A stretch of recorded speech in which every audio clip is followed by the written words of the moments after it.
मैं दिलीप आचार्य और आपका द की एजुकेशन चैनल पर स्वागत। और आजकल जो कोरोना टाइम चल रहा है, चारों तरफ जो बच्चों को जब भी कोई मिलते हैं बच्चे, तो हम पूछते हैं कि और पढ़ाई कैसी चल रही है, तो कहते सर ठीक है, अच्छा है। कोई बच्चा ये नहीं कहता नहीं अच्छा चल रही है, बढ़िया चल रही है, धुआंधार चल रही है, ऐसी बात नहीं कर रहे। हर एक ठीक है, मन नहीं लग रहा है सर, वो नहीं, ये नहीं है, स्कूलें खुली नहीं है, कब खुलेगी, इस प्रकार के प्रश्न देखने को मिलते हैं। तो मेरे मन में एक प्रश्न उठा कि ये क्यों ना इसमें एक वीडियो बनाया जाए, और हमने ये वीडियो बनाया how to focus on study. पढ़ाई पे कैसे फोकस किया जाए, पढ़ाई कैसे की जाए, पढ़ाई में मन नहीं लग रहा है तो कैसे लगाया जाए, जबरदस्ती इंटरेस्ट कैसे पैदा किया जाए। तो इसके लिए एक सबसे बड़ा यदि कोई आपको इतिहास में उदाहरण मिलता है तो वह एकलव्य का। एकलव्य वह भील बालक था जिसको वह द्रोणाचार्य के पास गया और कहा कि मुझे गुरुजी शिक्षा आपसे प्राप्त करनी है धनुर्विद्या की, लेकिन एक गुरु ने यह कह के मना कर दिया कि आपकी जाति अलग है और मैं केवल क्षत्रियों को शिक्षा देता हूं, और उसे भेज दिया वहां से। और लेकिन उसको लगन जो पक्की थी, और वह जाके गुरु की मूर्ति बना के और सामने से ऐसी शिक्षा उसने ग्रहण की कि जब अर्जुन के साथ द्रोणाचार्य जा रहे थे तो उन्होंने पूरे उस शब्द भेदी बाण, जिस तरफ से शब्द आ रहे उस तरफ से बाण भेजने शुरू किए, और वो बाण कुत्ते के मुंह में लगे और कुत्ते के पूरा मुंह बाणों से भर गया और उसको खून तक नहीं आया। जब ये चीज द्रोणाचार्य ने देखी तो उसने कहा कैसे प्राप्त की, तो यह बिना गुरु के शिक्षा प्राप्त कर ली, और वो लगन से प्राप्त की। लेकिन जबकि आज के बच्चे, आज वह स्थिति हो गई है, वही टीचर और वही पेरेंट्स जब ये कहते थे कि बेटा मोबाइल से दूर रहो, मोबाइल मत देखो, आज वही टीचर और वही पेरेंट्स कह रहे बेटा मोबाइल से पढ़ाई कर ले, मोबाइल कहाँ है तेरे, मोबाइल से पढ़ाई कर ले। आज वही, तो ये हमारे जो युग में परिवर्तन आया है, तो क्या किया जाए, तो ये चीज हम देखते हैं। तो मैं इस टॉपिक को लाऊं, तो ये topic how to focus and study, मैं पॉइंट टू पॉइंट आपको, आप इस वीडियो को देखोगे तो ये वीडियो आपके लिए बहुत ही कामयाब, जितने भी लोग हैं सभी के मन में ये प्रश्न रहेगा, और मैं आपके हर प्रश्न का जवाब आपको हमारे इस वीडियो में मिलेगा, और ये वीडियो आपके लिए बहुत फायदेमंद रहेगा। मैं बात करता हूं, पहले पढ़ने में मन नहीं लगता। पहला प्रश्न बच्चे को जब पूछा जाता है कि बेटा क्यों नहीं पढ़ाई कर रहे हो, तो पहला उसके लिए आंसर मन नहीं है, पढ़ाई में मन नहीं लगता। पेरेंट्स का पूछा जाएगा आपके बच्चे के नंबर कम क्यों आ रहे हैं, पढ़ाई में मन नहीं लगता, इंटरेस्ट नहीं है पढ़ाई में। क्यों नहीं है, पहला पॉइंट इसमें इंटरेस्ट नहीं है, जबकि इसका इंटरेस्ट किस में है। ऑपोजिट प्रश्न पूछा जाए कि किस में इंटरेस्ट है, तो वो कहेगा क्या, हाँ बच्चा ये मोबाइल भले खेले, घंटा भर बाद भी आप बच्चा ये नहीं कहता है कि मोबाइल ले लो हाथ से, मोबाइल छीन के लेना पड़ता है। फेसबुक पे, इंस्टाग्राम पे वो अलग अलग वीडियो देख रहा है, टीवी घंटों देख रहा है, कोई पता नहीं गेम खेलने चला गया 2 घंटे 3 घंटे क्रिकेट खेलने गया, वहां वो बोर नहीं होता है, वहां उसका इंटरेस्ट कभी खत्म नहीं होता है। लेकिन पढ़ाई तो किताब हाथ में ली नहीं, उससे पहले इंटरेस्ट खत्म हो जाता है। दूसरी बात, पेरेंट्स कहते हैं, कईयों का उत्तर ये प्रश्न होता है कि बच्चा पढ़ता तो है, किताब लेके भी बैठता है, लेकिन पढ़ाई नहीं करता है, 100% अपना नहीं देता। और तीसरी बात है, उसको जब पूछा जाए कि बेटा आज पढ़ाई क्यों नहीं की, तो उसके पास बहुत सारे एक्सक्यूज होते हैं, जो टीचर को भी दे देता है और पेरेंट्स को भी दे देता है।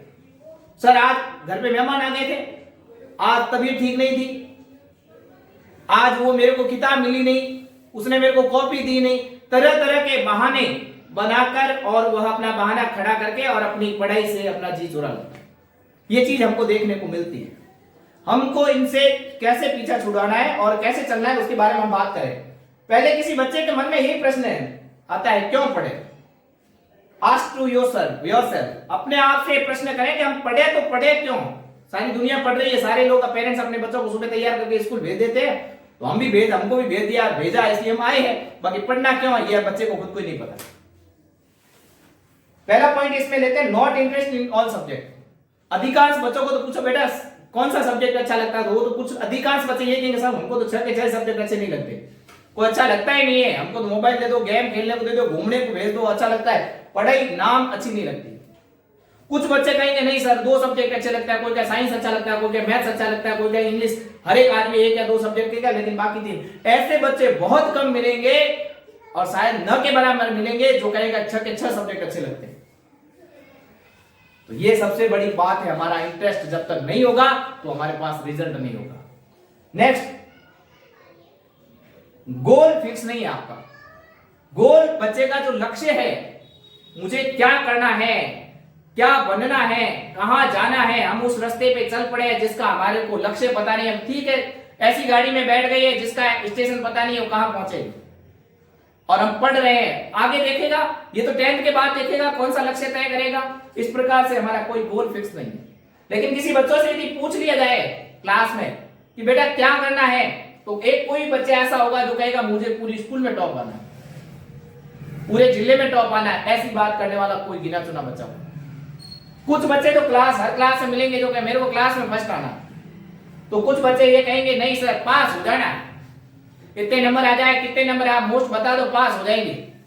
तो कुछ बच्चे ये कहेंगे सर पास होंगे तो मुझे इस बार साइकिल मिलने वाली है, पास होने तो इस बार मोबाइल मिलने वाला है, तो घर वाले पास होने पर क्या देंगे इसलिए पढ़ रहा हूं। तो अगली बात है नेक्स्ट डिस्टरबेंस। जो बच्चों को पढ़ने में जो आज के समय में ये सबसे बड़ा तो प्रॉब्लम है हमारी, 3 चीजें, ट्रिपल एम जिसको मैं कह सकता हूं, ये ट्रिपल एम सबसे बड़ी बीमारी है।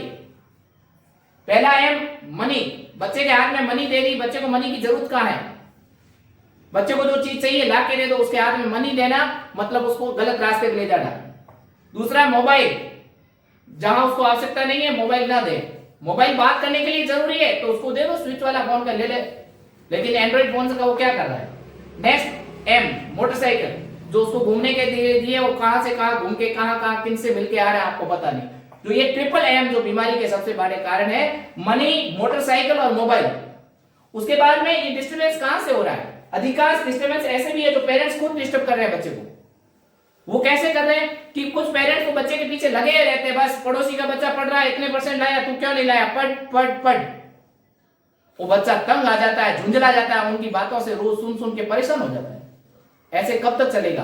तो अधिकांश बच्चे का जो जितना पढ़ना है उसको प्यार से कहें, ढंग से कहें। कई वो मैथ्स में यदि उसके नंबर 40 आए हैं तो उसको कह रहे हैं कि तू 40 कैसे लाया, कम कैसे लाया, लेकिन उसके हिंदी में 100 में से 90 आए तो वहां उसको कोई ऐसा प्रेरित नहीं, बेटा अच्छा किया अच्छा किया, इस प्रकार की कोई बात नहीं करते। केवल हम उसको मोटिवेट करने के बजाय उसको बाकायदा कहां उसको डांट पड़नी चाहिए उस पर ध्यान दे रहे। फ्रेंड्स के द्वारा, कुछ बच्चों का फ्रेंड सर्कल ही ऐसा होता है कि जिन पर घूमने फिरने और उसको इधर उधर घुमाने में टाइम पास कर रहे हैं, लेकिन वो कोई पढ़ाई का काम नहीं कर रहे।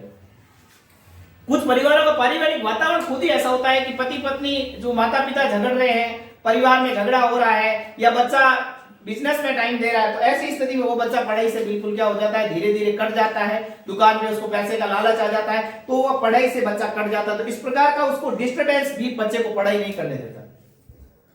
नेक्स्ट, कई बच्चे अपने आप को धोखा दे रहे हैं। अपने आप को धोखा देना कैसे, कई बच्चों से सवाल पूछते, बेटा पढ़ाई कर ले, अरे सर अभी समय बहुत है, अभी 3 महीने बाद एग्जाम पड़ा, अभी कहां पढ़ाई करना, आराम से कर लेंगे।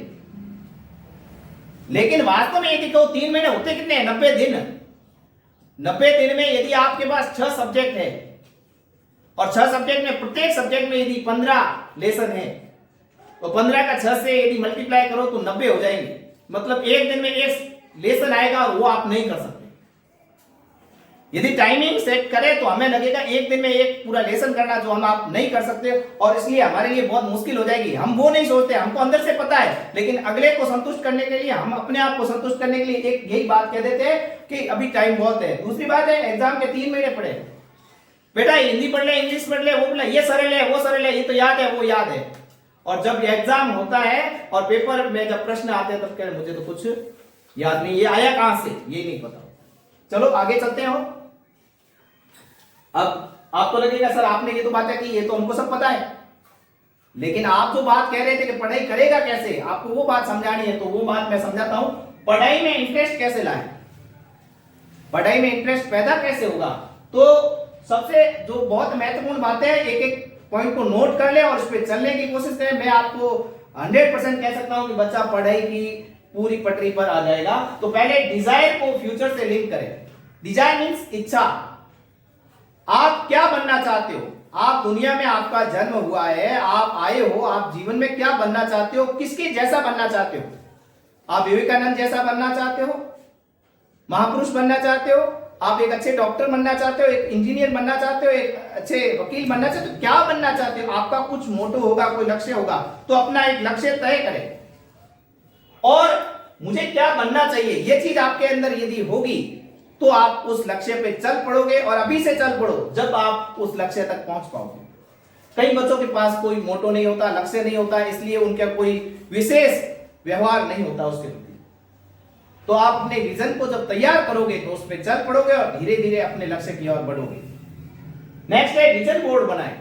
आपका जो विजन है, लक्ष्य है, उसका एक बोर्ड बनाएं। जहां बच्चा स्टडी करता है उसकी दीवारों पे आपको दूसरी सजावट ना करके एक चार्ट बना देना चाहिए। जो आपके रोल मॉडल है, जो अच्छे प्रेरित लोग हैं, या अखबार की ऐसी कटिंग है, ऐसी कई बार कटिंग है, एक रिक्शा चालक की बेटी एक आईएएस ऑफिसर बनी, एक पुलिस इंस्पेक्टर बनी, ऐसे कई न्यूज आती है। तो आपको यदि ऐसा बनना और वो आपको लिए प्रेरित है, कुछ ऐसे लोग हैं जो आपको प्रेरित करते हैं, तो उन कटिंगों को आप वहां लगाएं। और वो कटिंग जब आप देखोगे तो प्रेरित हो, आप चलते रास्ते में आते जाते जब भी घर में उस पर नजर पड़ेगी तो आपको लगेगा अच्छा ये मेरा लिखा हुआ, मुझे ये करना है। तो आप जैसे ही पटरी से हटोगे तो आपका वो जो चार्ट है वो आपको वापस वहां लाएगा कि नहीं तुझे ये करना है। नेक्स्ट है, इसके अंदर विजन बोर्ड पे आप अपना टाइम टेबल भी लगा सकते हैं, जहां पे आपको टाइम टेबल किस अकॉर्डिंग पढ़ाई करनी है, कौन सा सब्जेक्ट किस दिन कितना पढ़ना है, वो भी आप चार्ट बना दें। ये सब अपने अपने तरीके से होगा। नेक्स्ट है हैबिट्स, आदतें सुधारे। यदि किसी बच्चे को पूछे कि बेटा ये काम क्यों नहीं, कि सर टाइम नहीं था। मुझे लगता है दुनिया में टाइम सबके पास है, टाइम निकालना पड़ता है, लेकिन सबसे बड़ी हम ये बात वही करता है जो सबसे ज्यादा फ्री होता है कि सर मैं बिजी था, मेरे पास टाइम नहीं था। और उसे पूछा जाए कि तेरा शेड्यूल क्या था, तो उसके पास कोई ऐसा जवाब विशेष नहीं होता है। क्यों कि आदतें हमारी खराब है। हम घंटों मोबाइल देखते हैं, हमारा पता नहीं चलता, हम टीवी देख रहे हैं, हम घूमने जा रहे हैं, हमारे पास टाइम ही टाइम है, लेकिन पढ़ाई की बात करते हैं हमारे पास टाइम नहीं है।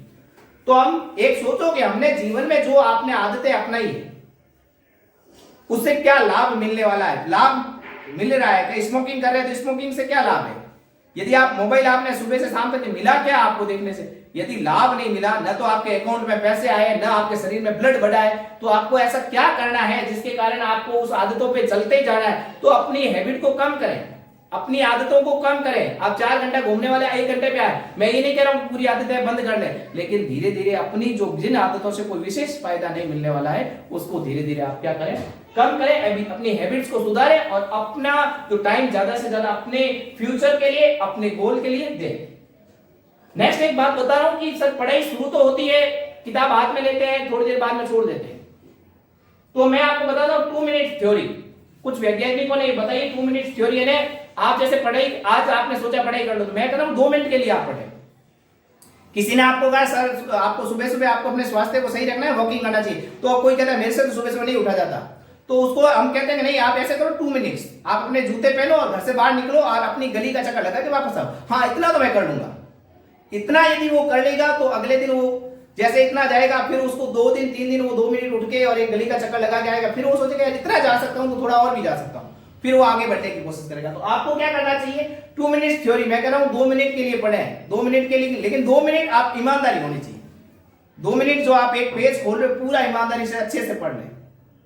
इंग्लिश की स्पेलिंग याद करनी है तो आप पूरी 10 स्पेलिंग डेली की याद कर लें। यदि आप मैथ्स कर रहे हो तो 2 सम करने हैं, 1 सम करना वो कर लें। तो कुल मिला के आपकी जो 2 मिनट्स थ्योरी होगी, 2 दिन 3 दिन 4 दिन 5 दिन 10 दिन जितने दिन आप कर सको ईमानदारी से करो। धीरे धीरे ये जो शुरुआत है इसमें आपका इंटरेस्ट बढ़ेगा, आपको अच्छा लगेगा और आप इस इंटरेस्ट के साथ आगे बढ़ोगे और आपका मन लगने शुरू हो जाएगा। फिर आप सोचोगे एक पेज की जगह 2 पेज पढ़ लूं, ज्यादा पढ़ लूं, अच्छा पढ़ लूं। एक्टिव बने, मुझे ये करना है, क्या अभी कर लेंगे, अभी तो टाइम पड़ा बाद में कर लेंगे, नहीं। अपने को देखो, आप खाना खाने के बाद बैठे हो, लेटे हो, पड़े हो, ऐसे नहीं। खाना खाया तुरंत जो भी आपको लगे कि आप मुझे ये काम इतने बजे करना है तो करना है, तो करना है। उसके लिए आप मोबाइल में अलार्म भर दें और अलार्म जैसे बजेगी आपको अलार्म कहेगी कि मुझे ये अब ये काम करना है, तो आप अपने आप से डरोगे। अभी तक हम क्या कर रहे थे, स्कूल टीचर से डर रहे थे, पेरेंट्स से डर रहे थे, लेकिन जब अलार्म घड़ी बजेगी तो आपने कहा, आपको लगेगा मैंने अपने आप से वादा किया था मुझे आज ही करना है, मुझे आज के दिन में भले कुछ भी हो जाए एक लेसन करना है तो करना है। तो यदि आप ये सोच लोगे तो वह अलार्म आपको अंदर से, आपकी वो अलार्म बाहर बजेगी लेकिन घंटी आपके दिमाग में बजेगी और आप उस चीज के लिए एक्टिव बनोगे और वो काम करना शुरू कर दोगे और धीरे धीरे ये आदतें आपके जीवन को एक अच्छे पथ पर लेके जाएंगे। सही बात है, ठीक है। चलो आपने सर ये बता दिया इंटरेस्ट कैसे जगेंगे, अब पढ़ाई करें तो करें कैसे, हमको तो पढ़ाई करने का तरीका ही नहीं मालूम है। और वास्तव में रियलिटी ये है कि अधिकांश, मैं आपको ये बताऊं कि आज इतिहास में ऐसे कई युद्ध हुए जहां एक तरफ लाखों की सेना थी तो दूसरी तरफ बहुत कम सेना थी, लेकिन कम सेना वाले ज्यादा सेना पर भारी पड़ गए। कारण क्या है, उनकी योजना अच्छी थी। महाराणा प्रताप, शिवाजी इसके बड़े उदाहरण हैं जिन्होंने कम सोर्सेज के अंदर बड़ी सेनाओं को हराया है, तो उसका कारण उनकी जो प्लानिंग थी, योजना थी, वो बहुत अच्छी थी। आपकी योजना अच्छी होगी तो आप भी पढ़ाई बढ़िया कर लो। हमारे पास कोई योजना नहीं, हम 6 सब्जेक्टों को एक ही तरीके से पढ़ते हैं, किताब खोली और राजस्थान पत्रिका पढ़ रहे हैं जैसे।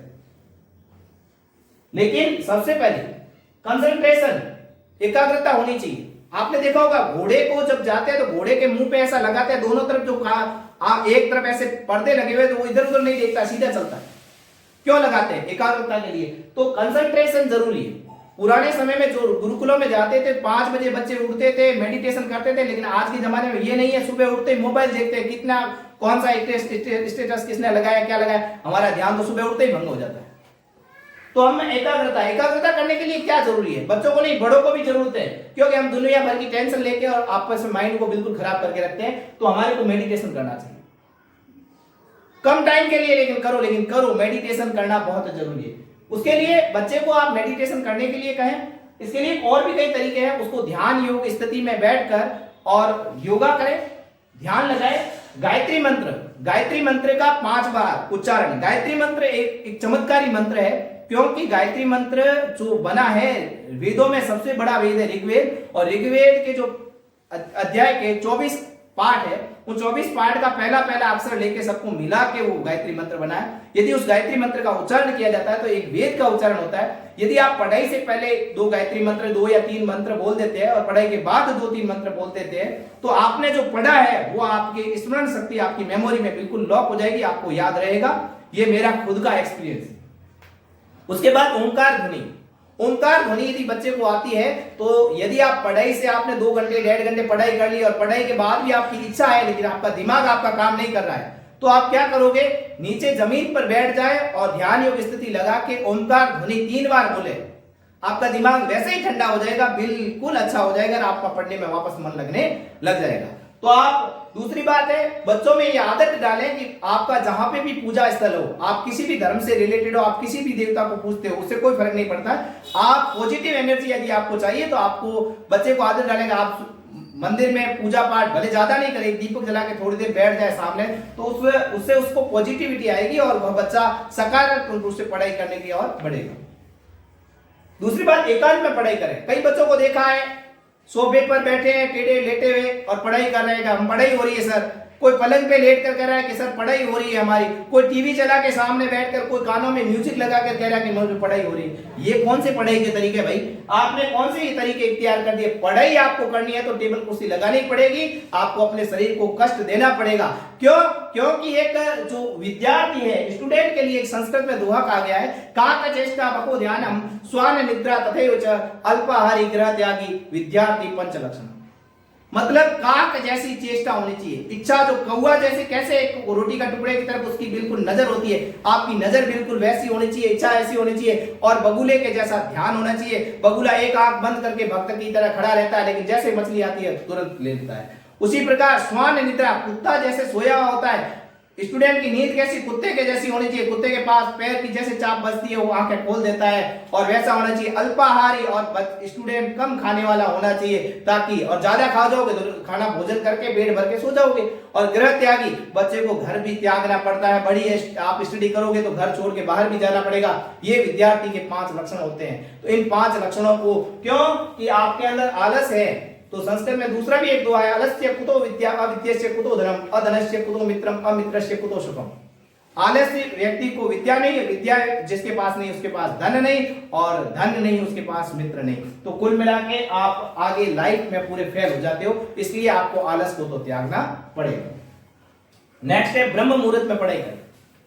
सर सुबह उठकर पढ़ाई नहीं होती, सुबह उठकर पढ़ाई कैसे करें, क्यों करें सुबह उठकर पढ़ाई, ये मन में प्रश्न होता है। तो आप जितने भी महापुरुषों को देख लें, जितने भी जीवन में संसार में महापुरुष हुए, उनका सबसे पहला रहा है कि सुबह के समय उठकर वो पढ़ाई करते हैं।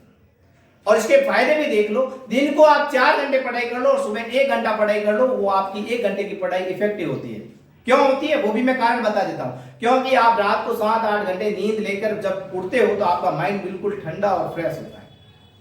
आप जब रूम में बैठे हो तो न तो साइड में से टीवी की आवाज आता है, न तो गली में बाहर महिलाओं की या बच्चों की आवाज आ रही है, न कोई बैंड बाजा की आ रही है, न कोई स्पीकर की आवाज आ रही है। पूरा वातावरण शांत होता है और आपका ध्यान उस कॉपी पे ही रहता है। जबकि वही दिन में जब पढ़ाई करते हो तो एक पैराग्राफ से 4 लाइनों पे आते हो तो कोई डिस्टर्ब करने आता था, कभी भाई बुलाता है, तो कभी टीवी की आवाज बढ़ जाती है, तो कभी घर में कोई मेहमान आ जाता है, और आप 3 घंटे से एक ही पैराग्राफ पर ऊपर नीचे होते रहते हो और आपको लगता है हम पढ़ाई कर रहे हैं, हमने 3 घंटे पढ़ाई कर ली। जबकि सुबह आपको कोई डिस्टर्ब करने वाला नहीं है, सबके घर के सारे मेंबर सोए हुए और आप बैठ के पढ़ाई यदि कर ले तो घंटे भर में आप 4 घंटे की 3 घंटे की पढ़ाई को खींच लोगे और वह याद रहेगी, क्योंकि ब्रह्म मुहूर्त के समय ईश्वर का भी आशीर्वाद होता है, वो चीजें आपको याद रहेंगी। आलस्य को त्यागना पड़ेगा। उसके बाद में पढ़ने की पोजीशन, मैं आपको पहले भी कह चुका हूं, पढ़ने की पोजीशन लेटकर बैठकर आप अच्छे ढंग से पढ़ाई करें और टेबल कुर्सी के साथ करें। फिर है दूसरी, योजना बनाएं। आपके पास प्लानिंग होनी चाहिए, पूरा टाइम टेबल होना चाहिए। आप इतना कर सकें कि जितना आप कर सकें। आपको इतना भी नहीं है एकदम किसी ने जैसे मैंने मोटिवेट कर दिया कल जाके आप टाइम टेबल बनाओगे, सर मैं कल से 5 घंटे पढ़ूंगा, नहीं पढ़ सकते भाई। आपको पढ़ने के लिए क्या करना पड़ेगा, धीरे धीरे। कोई नशे आदमी, आप उसका पूरा एकदम नशा बंद करोगे तो वो तो मर जाएगा। उसका नशा क्या करते हैं, धीरे धीरे कम करते हैं। तो आपको यदि पढ़ाई का नशा करना है तो धीरे धीरे बढ़ाना पड़ेगा। आपको शुरू में 15 मिनट, आधे घंटे की हैबिट रखो, फिर धीरे धीरे घंटे की होगी, 1.5 घंटे, फिर 2 घंटे। आप पढ़ाई के ट्रैक पे चढ़ोगे तो 10 दिन 15 दिन बाद में आपको पढ़ाई अच्छी लगेगी और ज्यादा टाइम तक आपका सिटिंग पावर अपने आप बढ़ जाएगा। फिर मैं आपको बता रहा हूं, इजी टू हार्ड पढ़ाई करें। कई बच्चे क्या करते हैं, 1-2 चीजों के पीछे पड़े रहते हैं। 1-2 सब्जेक्ट हार्ड है उसी को पढ़ रहे हैं, बाकी सब्जेक्टों को छोड़ के बैठे, या उन सब्जेक्ट में भी 2 लेसन हार्ड है उसी के पीछे। मुझे लगता है कि आप इजी टू हार्ड चले, जो लेसन सरल लग रहे हैं उनको पहले करें तो आपकी पढ़ाई कंटिन्यू चलेगी। लास्ट में जब 2 लेसन हार्ड ही रहेंगे तो आपको आराम से हो जाएंगे और आप आराम से कर सकते हैं। दूसरी बात है, बुक नोट्स और जो सिलेक्शन है इसमें भी गड़बड़ है। कुछ बच्चों को जब पूछा जाए कि पढ़ाई कैसे कर रहे हो, सर एक की तरफ किताब होती है, दूसरी तरफ स्कूल की कॉपी है, तीसरी तरफ नोट्स है, दूसरी तरफ कोई गाइड है, 10 तरह का सामग्री लेके और कह रहे हैं कि हम पढ़ाई कर रहे हैं, तो आपका ध्यान तो बिल्कुल आप किस पे पढ़ोगे। 10 किताबें पढ़ने के बजाय, एक बार पढ़ने के बजाय एक किताब को 10 बार पढ़ लो तो वो ज्यादा आपके लिए इफेक्टिव है। उसके बाद में तो आप अच्छे से नोट्स खुद बनाए तो वो आपके लिए जानना, आपकी खुद की भाषा आपको ज्यादा समझ में आएगी। हर विषय की अलग रणनीति होनी चाहिए। जैसे आपको मैथ्स को पढ़ रहे हो तो जितना सॉल्व करोगे तब काम आएगा। तो एसएसटी लेंदी लग रही है तो एसएसटी की तैयारी आपको लेंदी है तो, लेकिन उसको लर्न करोगे, समझ के लर्न करोगे तो आपके लिए अच्छा रहेगा। तो साइंस की जो टेक्निकल वर्ड्स होते हैं तो वो याद करने में थोड़ा टिपिकल होता है। हिंदी को अलग भाव समझने पड़ते हैं, तो संस्कृत की अलग पूरी ग्रामर समझनी पड़ती है। तो इस प्रकार सभी सब्जेक्ट की एक अलग रणनीति होती है और उस रणनीति के तहत पढ़ाई करते हो तो बढ़िया है। कुछ बच्चे पढ़ाई के पीछे इतने लग जाते हैं कि पूरी नींद भी नहीं लेते, तो आपके लिए नींद जरूरी है। यदि आप दिन को पढ़ रहे हो, रात को पढ़ रहे हो, तो आप उस नींद को सुबह शाम कैसे पूरी करके पूरी नींद लें। जब तक आपका शरीर स्वस्थ नहीं होगा तो आप पढ़ाई नहीं कर पाओगे। तो मुझे लगता है कि मैंने काफी बातें आपको समझाने की कोशिश की है, और भी इस तरह के वीडियो आपको बनते रहेंगे। आपको हमारा वीडियो पसंद आया तो लाइक करें, शेयर करें, सब्सक्राइब करना ना भूलें। धन्यवाद।